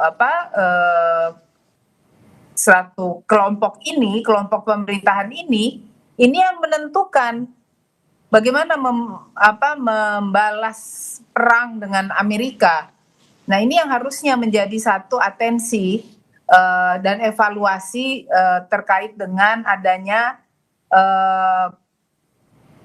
ketidakhadiran seorang pemimpin ya, yang tentu juga dipertanyakan siapa saja itu yang menjadi pimpinan di Iran dapat memutuskan untuk melakukan pembalasan kepada Amerika. Oke, perangnya nampak masih cukup panjang begitu karena melihat kedua belah pihak masih sama-sama mengklaim masih mampu untuk berperang. Tapi satu hal yang pasti, dan ini juga tentu menjadi harapan bagi semua pihak, bahwa perang ini bisa segera berakhir sehingga perputaran ekonomi ini juga bisa kembali normal kembali. Terima kasih sudah bergabung bersama Breaking News Kompas TV, Susan Nintias Nevo Kertapati, pengamat militer dan intelijen. Saudara, Presiden Amerika Serikat Donald Trump hanya memiliki sedikit waktu untuk meminta persetujuan Kongres soal perang di Iran. Posisinya yang terjepit membuatnya harus segera keluar dari perang, namun tanpa narasi kekalahan negara adidaya itu dari Iran. Dan berikut cuplikan perbincangan di program Sapa Indonesia Malam. Selama ini Presiden Trump itu tidak pernah menyatakan bahwa yang terjadi dengan Iran ini adalah perang. tapi dia menggunakan diksi operasi militer dengan tujuan khusus. Dan di regulasi yang lain, Trump memang bisa menggunakan persetujuan Kongres untuk mendapatkan otorisasi penggunaan militer untuk kepentingan tertentu. Dan memang ini diatur untuk waktu 60 hari pertama ya. Dan kalau kita lihat 1 Mei kan ya besok di waktu Amerika ini sudah 1 Mei berarti 60 hari. Tapi kalau kita lihat di undang-undang, begitu Kongres misalnya memutuskan tidak menyetujui ini, sebenarnya Trump masih punya celah 30 hari masa penarikan mundur pasukan dari medan tempur ini. Nah, dalam pikiran saya 30 hari ini juga sangat mungkin ya akan digunakan oleh Trump untuk memperpanjang perang ini manakala dari pihak militer Iran tiba-tiba misalnya melakukan serangan terhadap fasilitas militer Amerika, apakah pesawat tempurnya atau kapal perangnya. Kalau itu ada serangan dari Iran, maka sangat mungkin itu dijadikan alasan bagi Trump untuk kemudian melanjutkan konflik bersenjata dengan Iran ini ya. Nah, jadi kalau kita lihat apakah ini akan berlanjut atau tidak, ini memang kita harus tunggu bagaimana reaksi dari Iran. Itu satu. Yang kedua, yang jelas kalaupun misalnya perang ini ada intensi untuk dilanjutkan, pemerintahan Trump ini punya kendala terkait dengan belum disetujuinya pengajuan tambahan anggaran yang salah satunya digunakan untuk pembiayaan perang di Teluk Persia ini. Dan saya kira itu akan menjadi faktor gangguan terbesar bagi Trump. Oke, kita bahas dulu yang pertama. Berarti artinya disetujui atau tidak, masih ada waktu 30 hari bagi Trump untuk ya melihat tadi apakah ada gerakan dari Iran duluan atau tidak. Artinya ini juga bisa mempengaruhi nggak setuju atau tidaknya di Kongres ini berarti Pak? Itu sangat mungkin, tetapi Iran juga memahami betul. Oleh karena itu kalau kita lihat, Iran cuma menyatakan bahwa mereka juga menang dalam perang ini dan mereka siap terus mengembangkan pengayaan uraniumnya begitu ya untuk keamanan nasional dan kepentingan nasionalnya. Tetapi mereka juga menahan diri untuk tidak melakukan inisiatif serangan militer karena mereka tahu kalau jadi itu dilakukan inilah yang ditunggu oleh Trump. Oleh karena itu mereka juga sepakat perpanjangan gencatan senjata ini. Itu satu. Nah, yang kedua, kelihatannya kalau kita baca trennya, Trump ini mulai menggunakan cara baru ya untuk memperpanjang perang, bukan dalam arti konfrontasi militer bersenjata, tetapi dengan cara mencekik Iran dengan terus memperpanjang pemblokadean Selat Hormuz. Semua kapal-kapal Iran atau kapal-kapal yang keluar masuk dari pelabuhan Iran ini yang kemudian akan dicegat oleh militer Amerika, dan sebaliknya Iran juga akan melakukan hal yang sama. Artinya kalau dulu kita melihat adanya serangan drone, rudal, ini tidak digunakan oleh Trump lagi ya? Di babak baru ini kelihatannya perang itu berlanjut dengan cara masing-masing pihak akan memblokir jalur masuk dan keluar Selat Hormuz. Dan ini tujuan bagi Amerika adalah dia ingin mencekik sumber keuangan Iran dan juga akan mencekik sumber suplai energi bagi negara lain yang dianggap Amerika membantu Iran, dalam hal ini adalah Cina. Nah, jadi saya kira inilah perang lanjutan yang sebenarnya terjadi, jadi bukan dalam bentuk perang konfrontasi secara militer, tapi dalam bentuk pemblokiran satu dengan yang lain di jalur Selat Hormuz ini. Oke, kalau gitu Pak Reza, kalau Anda memandang apakah Kongres ini akan menyetujui perang lanjut atau tidak? Kalaupun tidak, tadi Pak Mahfudz bilang masih ada tenggat waktu 30 hari bagi Trump untuk wait and see apakah Iran akan melakukan serangan duluan atau tidak. Apakah ini artinya bahwa segala bentuk negosiasi yang sempat akan berlanjut di putaran kedua ini tidak perlu ada lagi, tinggal Kongres aja yang menentukan? Terima kasih. Saya mencoba menghitung-hitung ya bagaimana posisi Republik dan Demokrat saat ini di Kongres ya. Berdasarkan komposisi April minggu-minggu terakhir itu Republikan itu sangat kuat, masih 53 kursi, Republikan 53 kursi dan Demokrat itu 45 kursi, dan Demokrat tetap kalah walaupun ada dukungan dari independen. Tampaknya sekarang DPR sangat sulit menentukan sikap karena kalau kita perhatikan statement dari tokoh-tokoh Republik seperti leadernya John Thune dan House Speaker-nya Mike Johnson, mereka tampaknya enggan melakukan pemungutan suara, tapi mereka tampaknya akan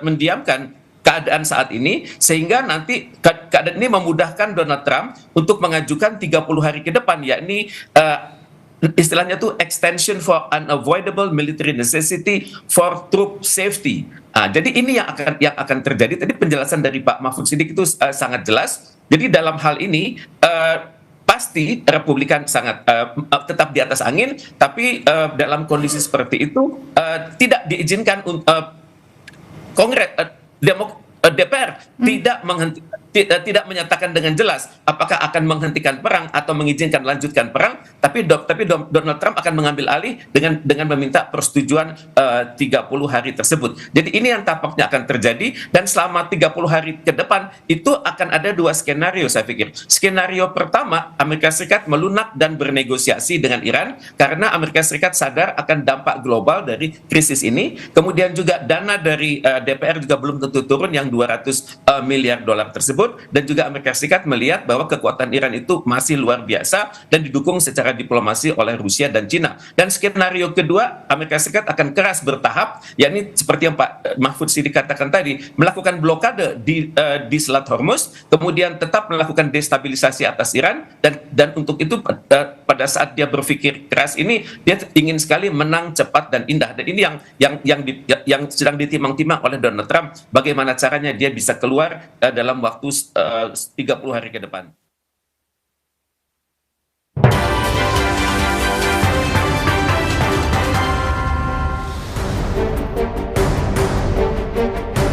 Tomorrow we have a blockade going into effect. That'll be 10 o'clock tomorrow. Other nations are working so that Iran will not be able to sell oil.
We have a blockade going into effect. That'll be 10 o'clock tomorrow. Other nations are working so that Iran will not be able to sell oil.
We have a blockade going into effect.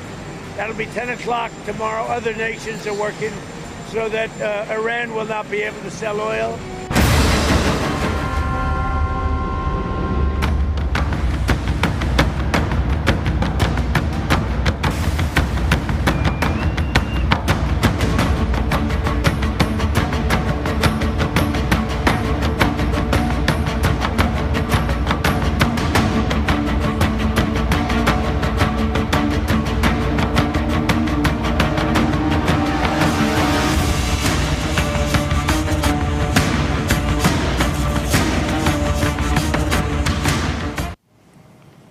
Terima kasih saudara, Anda masih menyaksikan Breaking News Kompas TV bersama saya Niputu Trisnanda.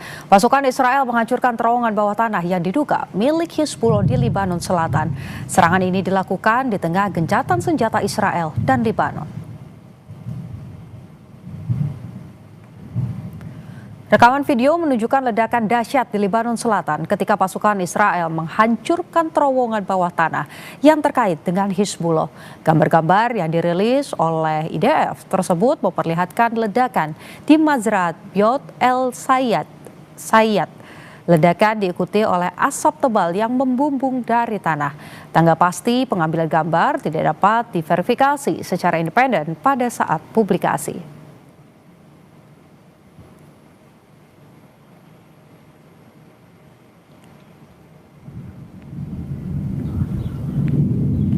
Sementara itu, serangan udara Israel terjadi di Lebanon Selatan, tepatnya di kota Haumin Al-Fauqa. Asap terlihat mengepul di atas daerah yang menjadi sasaran, sementara peringatan evakuasi dikeluarkan kepada warga. Menurut kantor berita nasional Lebanon, serangan udara juga menghantam kota Fron di dekatnya.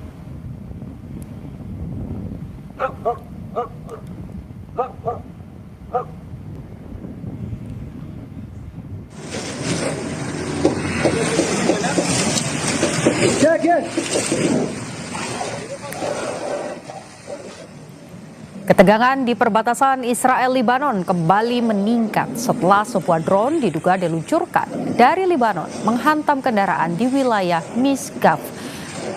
Misgafam, maksud kami di Israel Utara dekat perbatasan Libanon. Kendaraan tersebut dilaporkan terbakar dan 2 orang mengalami luka-luka. Petugas memadamkan api dan mengamankan lokasi. Sementara militer Israel masih melakukan penyelidikan. Insiden terjadi di tengah situasi gencatan senjata yang masih belum stabil di kawasan perbatasan kedua negara.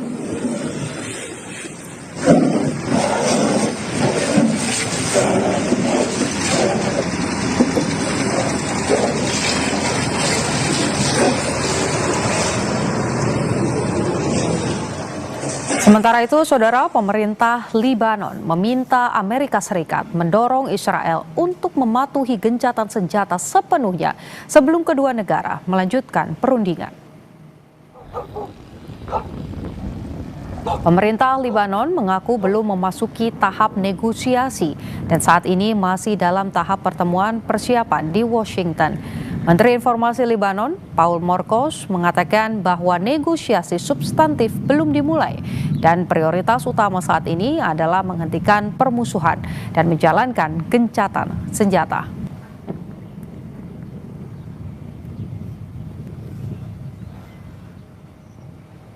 وأوضح أن لبنان لم يدخل بعد في مفاوضات وما زلنا في مرحلة اللقاءات التحضيرية في واشنطن وما زالت أولويتنا وقف إطلاق النار كي نتمكن من الانطلاق بالمفاوضات التي ترمي إلى معالجة أساس الصراع بين لبنان وإسرائيل. Kilatan cahaya terlihat di langit Teheran pada Kamis malam. Media Iran melaporkan bahwa sistem pertahanan udara telah diaktifkan.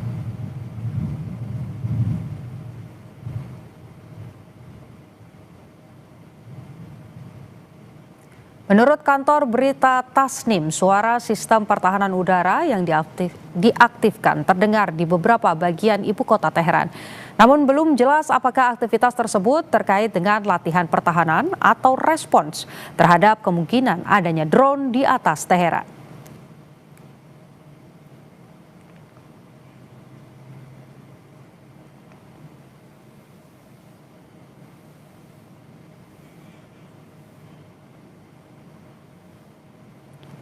Sementara itu, di tengah gencatan senjata yang masih berlaku antara Amerika Serikat dan Iran, penumpukan kapal dan tanker minyak terjadi di Selat Hormuz.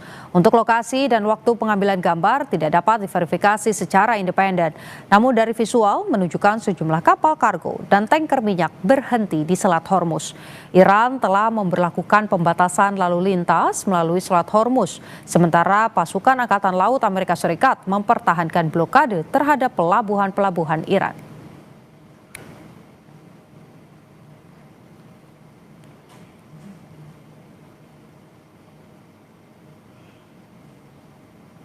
Jangan kemana-mana saudara, karena usai jeda Breaking News Kompas TV masih akan kembali dengan sejumlah informasi untuk Anda.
We have a blockade going into effect. That'll be 10 o'clock tomorrow. Other nations are working so that Iran will not be able to sell oil.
We have a blockade going into effect.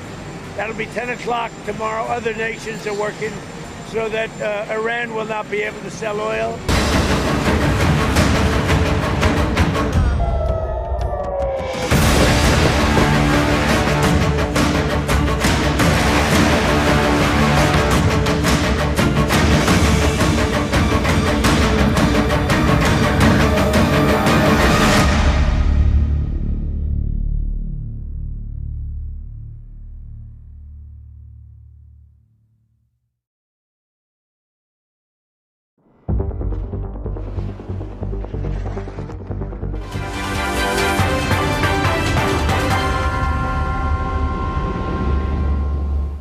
Terima kasih saudara, Anda masih menyaksikan Breaking News Kompas TV.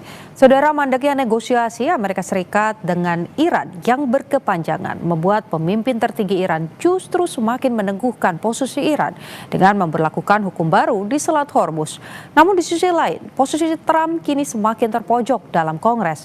Lantas bagaimana strategi Amerika Serikat dan Iran di Hormuz? Dan berikut cuplikan tayangan program Bola Liar.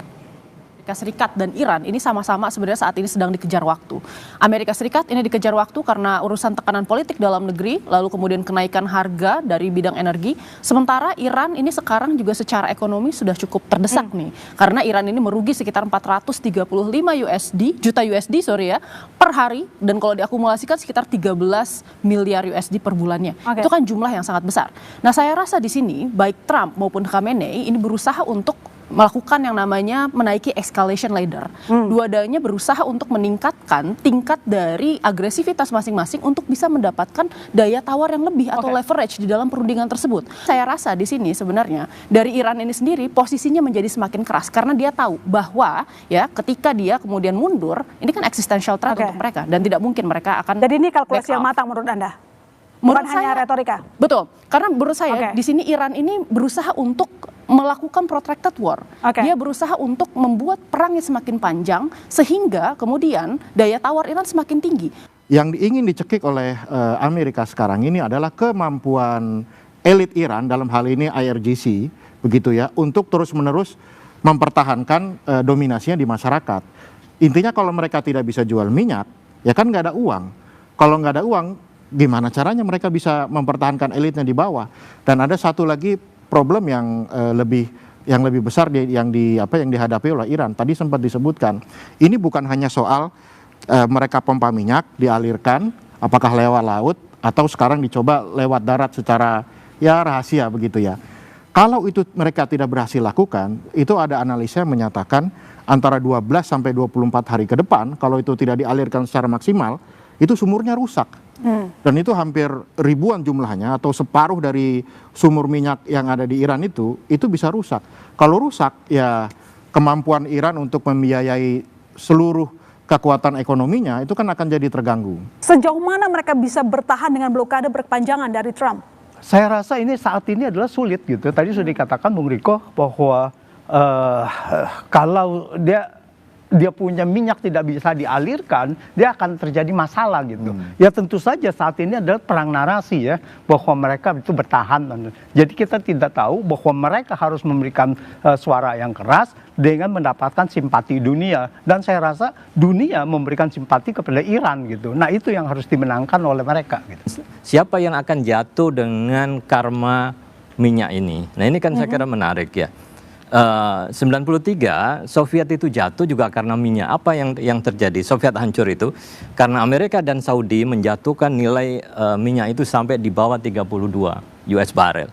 Dengan harga yang sangat murah, kemudian Soviet tidak bisa menjual minyaknya, dia rugi. Maka itu kolaps. Nah sekarang dibalik oleh Iran, harganya dinaikkan sampai 120-an dan dia berasumsi sampai 200. Nah dengan harga yang tinggi ini, siapa yang kena karma energi ini gitu ya?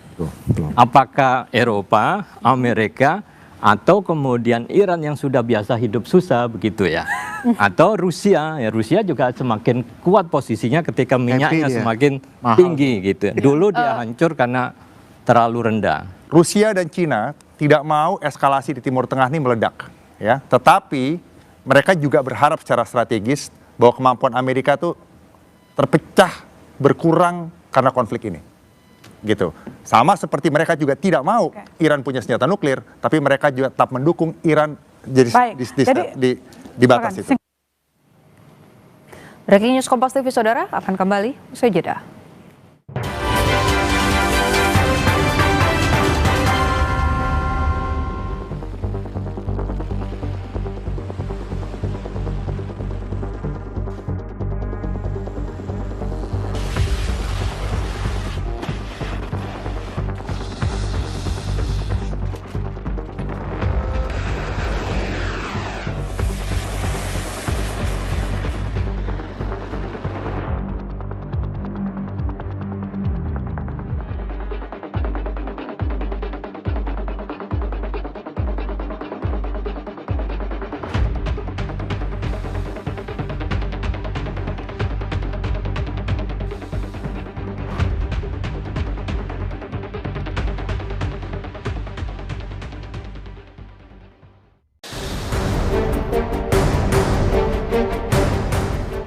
have a blockade going into effect.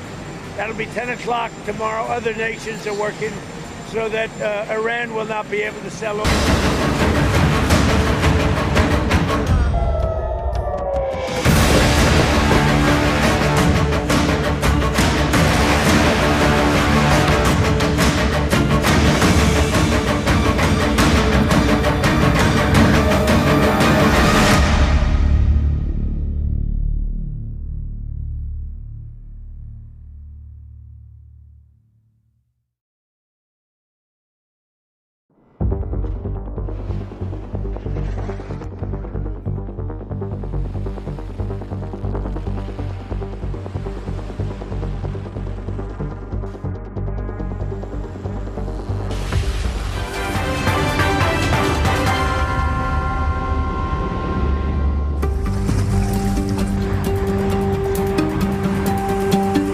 Perang antara Amerika Serikat dan Iran belum berujung.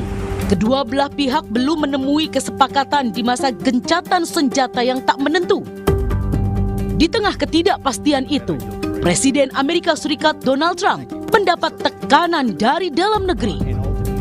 Operasi militer yang dilancarkan Trump terhadap Iran sedang dipertanyakan Parlemen Amerika Serikat. Salah satunya soal tujuan perang yang telah menghabisi anggaran 25 miliar dolar atau setara 400 triliun rupiah. Terlebih setelah melewati 60 hari sejak operasi Epic Fury diluncurkan, operasi militer tersebut harus melalui persetujuan Kongres Amerika Serikat untuk bisa dilanjutkan. Di tengah tekanan dalam negeri, Presiden Amerika Serikat Donald Trump justru mengklaim Iran sangat ingin membuat kesepakatan untuk berdamai. Dia menyebut Iran mau bersepakat karena militernya telah hancur. Military operation, I don't call it a war. I'd rather have a military operation. We're really, Iran is dying to make a deal. I can only tell you that. I don't want to get into it, but they cannot be nuclear. Other than that, but their Navy's gone, their Air Force is gone. Every ounce of any form of equipment practically is gone. You know, their drone factories are about 82% down, and their missile factories are almost 90% down, and many of their missiles have been knocked out. Sementara itu, pemimpin tertinggi Iran, Ayatollah Mojtaba Khamenei, memberikan pernyataan terbarunya. Mojtaba memuji babak baru untuk Teluk dan Selat Hormuz. Iran hingga saat ini masih menutup Selat Hormuz, menyusul keputusan Amerika Serikat yang juga melakukan blokade. Bismillahirrahmanirrahim. Salah satu anugerah tak ternilai dari Allah Subhanahu wa taala bagi bangsa-bangsa muslim di kawasan kita, khususnya rakyat terhormat Iran yang Islami, adalah berkah Teluk Persia. Sebuah anugerah yang melampaui sekadar hamparan air yang telah membentuk bagian dari identitas dan peradaban kita, serta selain menjadi titik penghubung antar bangsa, telah menciptakan jalur vital dan unik bagi ekonomi global di Selat Hormuz dan berlanjut hingga ke Laut Oman. Aset strategis ini telah membangkitkan keserakahan banyak iblis selama berabad-abad, serta menjadi catatan sejarah agresi berulang oleh pihak asing dari Eropah dan Amerika. Dengan pertolongan dan kekuatan Tuhan, masa depan kawasan Teluk Persia yang gemilang akan menjadi masa depan tanpa Amerika, yang mengabdi pada kemajuan, kenyamanan dan kesejahteraan bangsa-bangsanya. Namun, Iran juga dihadapi dengan tekanan ekonomi. Nilai mata uang Iran, rial, jatuh ke titik terendah sepanjang sejarah di tengah tekanan blokade Angkatan Laut Amerika Serikat. Pada Rabu, nilai tukar rial menyentuh angka 1,8 juta per dolar AS. Kondisi ini diperkirakan memicu inflasi, terutama pada barang impor seperti makanan, obat-obatan, dan bahan baku. Tak hanya Amerika Serikat dan Iran, masyarakat di belahan dunia lain juga terdampak perang. PBB menyebut 45 juta orang terancam menghadapi kelaparan akut jika Selat Hormuz tetap ditutup. I'm deeply concerned about the curtailment of navigational rights and freedoms in the area of the Strait of Hormuz. impeding the delivery of oil, gas, fertilizer, and other critical commodities, disrupting energy, transport, manufacturing, and food markets, and strangling the global economy. As with every conflict, the whole of humanity is paying the price, even if a few are reaping huge profits. The pain will be felt for a long time to come. Kongres Amerika Serikat akan memberi keputusan terkait masa depan perang melawan Iran. Sementara, upaya perdamaian juga terus diupayakan oleh mediator dari Pakistan.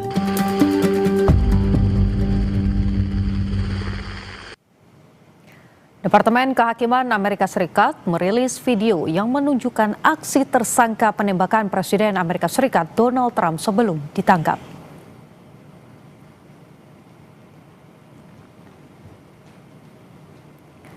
Video yang dirilis memperlihatkan Cole Allen menerobos pos pemeriksaan keamanan di luar aula perjamuan yang menjadi tempat penyelenggaraan makan malam. Rekaman menunjukkan Allen yang mengenakan mantel hitam keluar dari pintu dan menerobos pos pemeriksaan keamanan yang sedang dibongkar. Anggota Dinas Rahasia Amerika Serikat terlihat sempat meletuskan senjata ke arah tersangka dan membuat anggota lain yang berjaga ikut menodongkan senjata ke arah pelaku yang sedang berlari.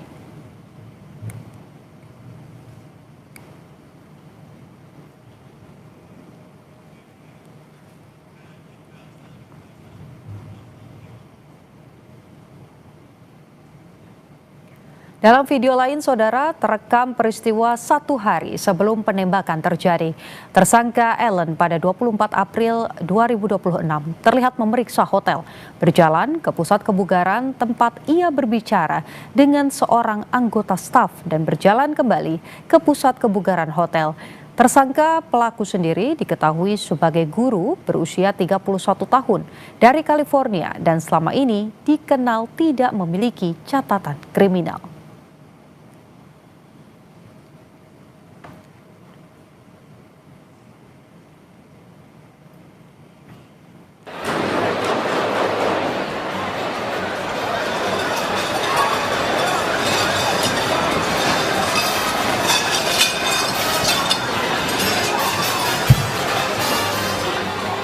Dalam peristiwa penembakan terhadap Donald Trump, Departemen Kehakiman menyebut aksi pelaku sebagai upaya pembunuhan terhadap Presiden Donald Trump dan mengatakan tersangka bermaksud untuk menjatuhkan sebanyak mungkin pejabat kabinet berpangkat tinggi. Tersangka menghadapi 3 dakwaan federal, yaitu percobaan pembunuhan terhadap Presiden Amerika Serikat, pengangkutan senjata api antar negara bagian, dan penembakan senjata api dalam aksi kekerasan.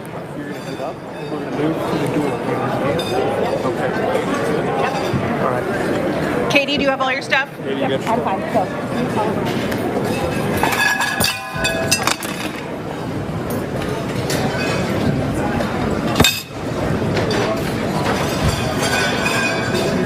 Cam.